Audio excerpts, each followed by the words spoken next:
স্ত্রীর ঝুলন্ত মরদেহ উদ্ধারের ঘটনায় দায়ের করা মামলায় আত্মসমর্পণ করেছেন ছোট পর্দার অভিনেতা নিয়ামতুল্লাহ ভুইয়া ওরফে জাহের Alvi.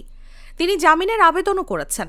Colour expert dark sap এবং মাইল্ড অন হ্যান্ডস টেকনোলজি সমৃদ্ধ অরিক্স অ্যাডভান্স ডিটারজেন্ট পাউডার আপনার লন্ড্রি এক্সপার্ট।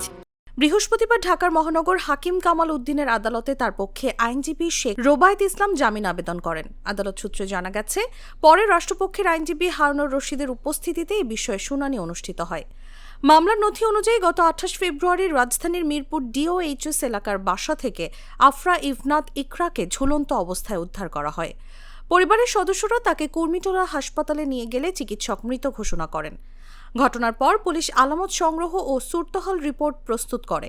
পরবর্তীতে নিহত ইকরার বাবা কবির হায়াত খান বাদী হয়ে মামলা দায়ের করেন।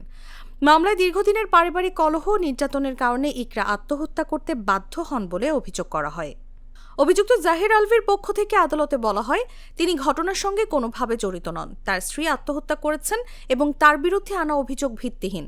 এছাড়া তাদের একটি শিশু সন্তান রয়েছে এবং তিনি পরিবারের একমাত্র উপার্জনকারী ব্যক্তি বলে উল্লেখ করা হয়।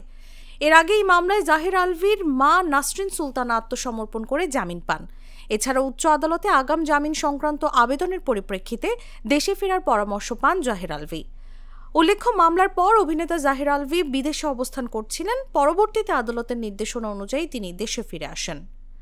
নিউজ ডেস্ক, জাগো নিউজ।